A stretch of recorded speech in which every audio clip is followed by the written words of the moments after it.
ಬಿಡದಿಯಲ್ಲಿ township ಮಾಡಬೇಕು ಅಂತ ಹೇಳಿ ಸಾಕಷ್ಟು ತಯಾರಿಯನ್ನ ಕೂಡ ಮಾಡಿಕೊಳ್ಳಲಾಗ್ತಾ ಇತ್ತು. ಆ ಒಂದು ವಿಚಾರ ರಾಜಕೀಯ ವಲಯದಲ್ಲೂ ಕೂಡ ಸಾಕಷ್ಟು ಚರ್ಚೆಗೂ ಕೂಡ ಕಾರಣವಾಯಿತು. ಅದರ ಜೊತೆಗೆ ರೈತರು ಆಕ್ರೋಶವನ್ನ ಕೂಡ ವ್ಯಕ್ತಪಡಿಸಿದ್ರು. ಈಗ ಮಾದರಿಯ ಮತ್ತು ಟೌನ್ಶಿಪ್ಗೆ ಸರ್ಕಾರ ಪ್ಲಾನ್ ಮಾಡ್ತಾ ಇದ್ದಂತೆ ಯಾವ ರೀತಿಯಾದಂತಹ ಪ್ಲಾನ್ ಎಲ್ಲಿ ಮಾಡಬೇಕು ಡೀಟೇಲ್ಸ್ ನಿಮಗೆ ಮುಂದೆ.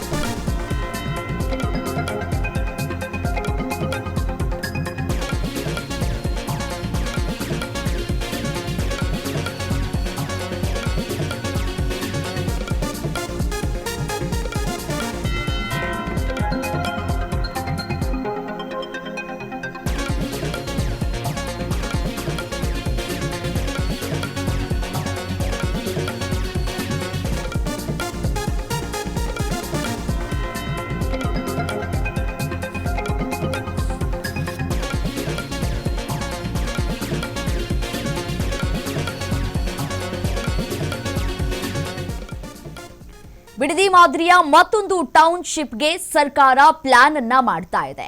ಕೆಜಿಎಫ್ಗೆ ಮತ್ತೆ ಜೀವ, ಸಮಗ್ರ ಟೌನ್ಶಿಪ್ ಯೋಜನೆಗೆ ಚಾಲನೆಯನ್ನ ನೀಡಬೇಕು ಅಂತ ತಯಾರಿಗಳಾಗ್ತಾ ಇದೆ. ಕೆಜಿಎಫ್ ಅಭಿವೃದ್ಧಿಗೆ ಸರ್ಕಾರದ ಮತ್ತೊಂದು ಸಾಹಸಗಳಾಗ್ತಾ ಇದೆ. ಟೌನ್ಶಿಪ್ ಯೋಜನೆಯಿಂದ ಕೆಜಿಎಫ್ನ ಚಿತ್ರಣವೇ ಬದಲಾಗುತ್ತಾ? ಕೆಜಿಎಫ್ ಅಭಿವೃದ್ಧಿಗೆ ಸಲಹೆಗಾರರ ನೇಮಕಕ್ಕೆ ಟೆಂಡರ್ ಆಹ್ವಾನವನ್ನ ಕೂಡ ಕೊಡಲಾಗ್ತಾ ಇದೆ. ಪಿಪಿಪಿ ಮಾದರಿಯಲ್ಲಿ ಟೌನ್ಶಿಪ್ ನಿರ್ಮಾಣಕ್ಕೆ ಸಿದ್ಧತೆಗಳಾಗ್ತಾ ಇದೆ. ಯೋಜನೆಯ ಆರ್ಥಿಕ ತಾಂತ್ರಿಕ ವರದಿಯನ್ನ ಸಿದ್ಧಪಡಿಸಲಿರುವಂತಹ ಸಲಹೆಗಾರರು ಮಾರುಕಟ್ಟೆ ಬೇಡಿಕೆ, ಭೂಮಿಯ ಮೌಲ್ಯಮಾಪನಕ್ಕೆ ಒತ್ತನ್ನು ನೀಡಲಾಗ್ತಾ ಇದೆ. 2001ರಿಂದ ನೆನೆಗುದಿಗೆ ಬಿದ್ದಿದ್ದಂತಹ ಕೆಜಿಎಫ್ಗೆ ಹೊಸ ಆಶಾ ಕಿರಣ ಬಂದಂತೆ ಕಾಣಿಸ್ತಾ ಇದೆ. ಒಂದು ಕಾಲದ ಚಿನ್ನದ ಗಣಿ ಕೇಂದ್ರಕ್ಕೆ ಮತ್ತೆ ಅಭಿವೃದ್ಧಿಯ ಸ್ಪರ್ಶವನ್ನ ನೀಡೋದಕ್ಕೆ ತಯಾರಿಗಳಾಗ್ತಾ ಇದೆ. ಚೆನ್ನೈ ಬೆಂಗಳೂರು ಎಕ್ಸ್ಪ್ರೆಸ್ ಈ ಸಂಪರ್ಕದಿಂದ ಹೂಡಿಕೆ ಸೆಳೆಯುವಂತಹ ಗುರಿಯನ್ನ ಇಟ್ಕೊಳ್ಳಲಾಗಿದೆ. ಸ್ಥಳೀಯರಿಗೆ ಉದ್ಯೋಗ ಸೃಷ್ಟಿಸುವ ಮಹತ್ವಾಕಾಂಕ್ಷೆಯ ಯೋಜನೆಯೂ ಕೂಡ ಇದಾಗಿದೆ. ನೋಡಿ, ಬಿಡದಿ ಟೌನ್ಶಿಪ್ ಯೋಜನೆಗೆ ಈಗಾಗಲೇ ಸಾಕಷ್ಟು ವಿರೋಧಗಳು ಕೂಡ ವ್ಯಕ್ತವಾಯಿತು. ಹೀಗಿರುವಾಗ ರಾಜ್ಯ ಸರ್ಕಾರ ಮತ್ತೊಂದು ಸಾಹಸಕ್ಕೆ ಕೈ ಹಾಕಿದೆ. ದಶಕಗಳಿಂದಲೂ ಕೂಡ ನೆನೆಗುದಿಗೆ ಬಿದ್ದಿದ್ದಂತಹ ಕೋಲಾರ ಚಿನ್ನದ ಗಣಿ ಪ್ರದೇಶದಲ್ಲಿ ಸಮಗ್ರ ಟೌನ್ಶಿಪ್ ನಿರ್ಮಾಣ ಯೋಜನೆಗೆ ಇದೀಗ ಮರುಜೀವ ನೀಡೋದಕ್ಕೆ ಮುಂದಾಗ್ತಾ ಇದೆ. ಸೊ ನೋಡಿ, ಸಾರ್ವಜನಿಕ ಮತ್ತು ಖಾಸಗಿ ಸಹಭಾಗಿತ್ವದಲ್ಲಿ ಈ ಬೃಹತ್ ಟೌನ್ಶಿಪ್ ನಿರ್ಮಾಣಕ್ಕೆ ಸರ್ಕಾರ ಮುಂದಾಗ್ತಾ ಇದೆ. ಯೋಜನೆಯ ಆರ್ಥಿಕ ಮತ್ತು ತಾಂತ್ರಿಕ ವರದಿಯನ್ನು ಸಿದ್ಧಪಡಿಸುವುದಕ್ಕೆ ಸಲಹೆಗಾರರ ನೇಮಕಾತಿಗೆ ಅಧಿಕೃತವಾಗಿ ಟೆಂಡರ್ ಅನ್ನ ಈಗ ಕರೆಯಲಾಗಿದೆ. ಸೊ ಮತ್ತೆ ನೋಡಿ, ಇದರ ಜೊತೆಗೆ ಮಾರುಕಟ್ಟೆಯ ಬೇಡಿಕೆ ಮತ್ತೆ ಅಲ್ಲಿನ ಒಟ್ಟು ಭೂಮಿಯ ಮೌಲ್ಯಮಾಪನಕ್ಕೆ ಈ ಹಂತದಲ್ಲಿ ಆದ್ಯತೆಯನ್ನು ಕೂಡ ನೀಡಲಾಗ್ತಾ ಇದೆ. ಈ Chennai Bengaluru express way connectivity ಏನಿದೆಯಲ್ಲ, ಸೊ ಆ ಒಂದು ಕನೆಕ್ಟಿವಿಟಿ ವಿಚಾರಕ್ಕೆ ಸಂಬಂಧಪಟ್ಟಂತೆ ಇಲ್ಲಿ ತಂತ್ರಗಾರಿಕೆಯನ್ನ ಕೂಡ ಮಾಡಲಾಗ್ತಾ ಇದೆ. ಸೊ ಹಾಗಾಗಿ ಈ ನಿಟ್ಟಿನಲ್ಲಿ ಸಮಗ್ರ ವರದಿಯನ್ನ ತರಿಸ್ಕೊಳ್ಳೋದಕ್ಕೆ ಹಾಗೂ ಮಾರ್ಗಸೂಚಿಯನ್ನ ಸಿದ್ಧಪಡಿಸೋದಕ್ಕೆ ಅರ್ಹ ಸಲಹೆಗಾರರ ನೇಮಕಕ್ಕೆ ಕರ್ನಾಟಕ ನಗರ ಮೂಲಸೌಕರ್ಯ ಅಭಿವೃದ್ಧಿ ಮತ್ತೆ ಹಣಕಾಸು ನಿಗಮ ಟೆಂಡರ್ ಆಹ್ವಾನವನ್ನ ಕೊಟ್ಟಿದೆ.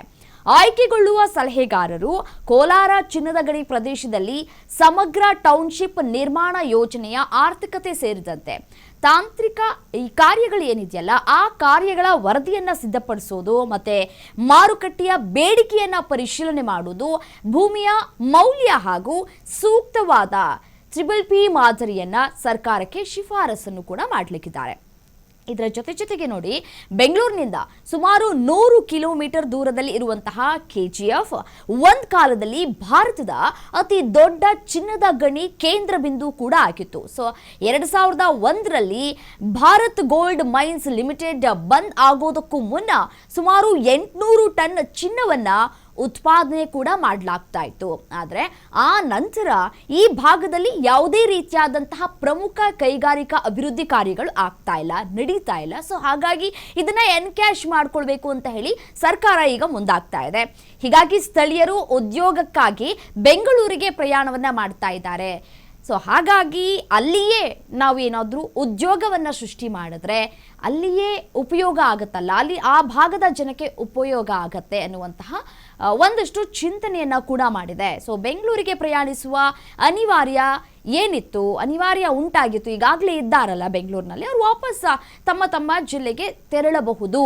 ಇನ್ನು ಈ ಪ್ರಸ್ತುತ ನಿರ್ಮಾಣ ಹಂತದಲ್ಲಿರುವಂತಹ ಚೆನ್ನೈ ಬೆಂಗಳೂರು ಎಕ್ಸ್ಪ್ರೆಸ್ ವೇ ಹೆದ್ದಾರಿ ಏನಿದೆಯಲ್ಲ ಅದನ್ನು ಬಳಸ್ಕೊಂಡು ಈ ಹೊಸ ಟೌನ್ಶಿಪ್ ಮುಖಾಂತರ ಕೆಜಿಎಫ್ನಲ್ಲಿ ವಾಣಿಜ್ಯ ಮತ್ತು ಕೈಗಾರಿಕಾ ಹೂಡಿಕೆದಾರರನ್ನ ಸೆಳೆಯೋದು ಸರ್ಕಾರದ ಮುಖ್ಯ ಉದ್ದೇಶವೂ ಕೂಡ ಆಗಿದೆ. ಸೊ ಇದಕ್ಕೆ ಆ ಭಾಗದ ಜನ ಯಾವ ರೀತಿಯಾಗಿ ರಿಯಾಕ್ಟ್ ಮಾಡ್ತಾರೆ, ಒಪ್ಕೊಳ್ತಾರಾ ಅಥವಾ ವಿರೋಧ ಮಾಡುವಂತಹ ಕೆಲಸವನ್ನ ಮಾಡ್ತಾರಾ? ಯಾಕೆಂದ್ರೆ ಕಾರಣ ನೋಡಿ, ನಾವು ನೋಡ್ತಾ ಇದ್ದೀವಿ, ಬಿಡದಿ ಟೌನ್ಶಿಪ್ ವಿಚಾರಕ್ಕೆ ಸಂಬಂಧಪಟ್ಟಂತೆ ರೈತರು ಸಾಕಷ್ಟು ಹೋರಾಟವನ್ನ ಕೂಡ ಮಾಡಿದ್ರು, ರಾಜಕೀಯ ತಿರುವನ್ನ ಕೂಡ ಪಡೆದುಕೊಳ್ತು, ಜೆಡಿಎಸ್ ಬಿಜೆಪಿ ಇದಕ್ಕೆ ಸಾಕಷ್ಟು ವಿರೋಧವನ್ನ ಕೂಡ ವ್ಯಕ್ತಪಡಿಸಿತ್ತು.